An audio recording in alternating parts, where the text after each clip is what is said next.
podcast Voices from Lusaka, from Commitments to Action.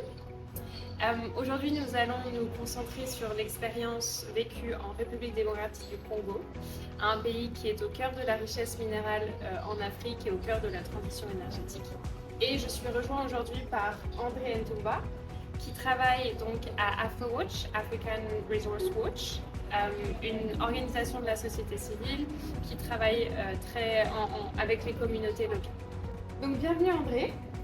Première question pour vous, est-ce que vous pourriez nous expliquer un peu ce que fait AfroWatch et le contexte dans lequel vous travaillez? Oui, merci bien Pauline. AfroWatch est une organisation de la société civile qui travaille sur les questions des droits humains, mais principalement sur les droits des communautés qui sont affectées par les projets miniers. Nous travaillons dans un contexte où le secteur minier est très important pour la RDC parce qu'il contribue énormément au budget de l'État. Mais aussi au même moment, il est aujourd'hui à l'origine de beaucoup d'impacts sur les droits humains et sur les droits des communautés locales. Dans les zones minières où les entreprises minières sont installées, les communautés sont déplacées de leur maison, de leur terre. Les cours d'eau sont pollués et les éléments de substances sont détruits. C'est voilà dans ce contexte que nous évoluons où le gouvernement qui est censé réglementer le secteur minier n'a fait pas assez pour que les différentes mesures qui sont prises dans les différents tests qui réglementent le secteur minier, notamment les codes miniers et les règlements miniers, soient respectés par les entreprises minières. Deuxième question pour vous. Vous avez assisté au Forum africain sur les entreprises et les droits humains qui se passait donc cette année à Lusaka. Quelles ont été vos impressions et avez-vous des recommandations à formuler? Oui, merci pour la question. J'ai quand même un sentiment mitigé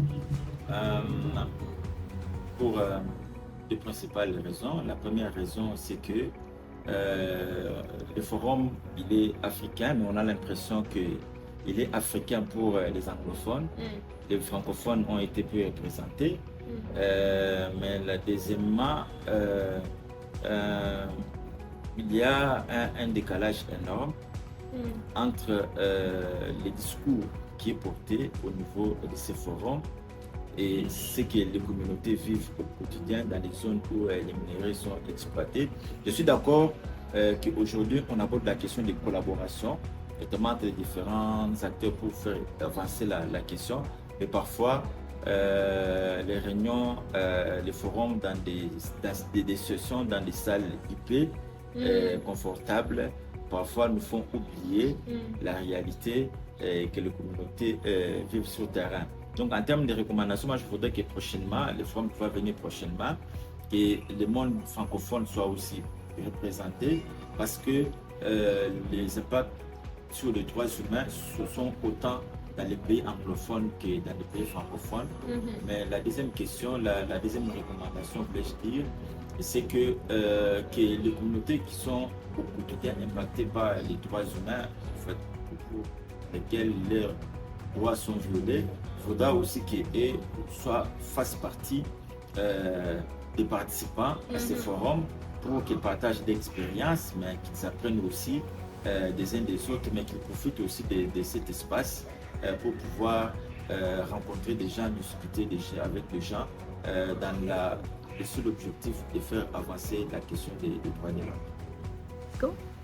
Et enfin, dans votre expérience, quels sont quelques-uns des défis auxquels font face les communautés quand elles essayent de déposer des griefs auprès des entreprises minières? Oui, il faut d'entrée déjà reconnaître que les mécanismes de plainte et des réparations sont suffisamment pris en compte dans la réglementation minière, surtout lorsqu'il s'agit de la délocalisation. Donc, s'il y a des choses pour lesquelles les communautés locales affectées par un processus de délocalisation ne sont pas d'accord, la loi a prévu des mécanismes pour que les communautés déposent des plaintes auprès de l'entreprise qui est à l'origine de leur délocalisation. Mais elles sont quand même à certains défis. Les premiers défis, c'est que c'est beaucoup de bureaucratie,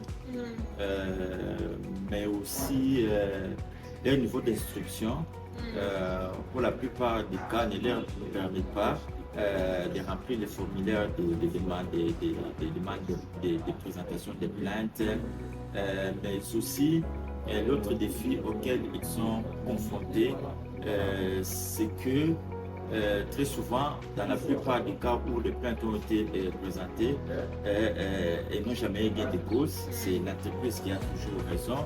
Donc c'est ce qui les décourage. Mais aussi notre défi, c'est que les lieux où il faut déposer les plaintes, c'est toujours dans les installations de l'entreprise. Donc ce qui parfois les empêche d'aller vers l'entreprise pour déposer des plaintes. Merci André.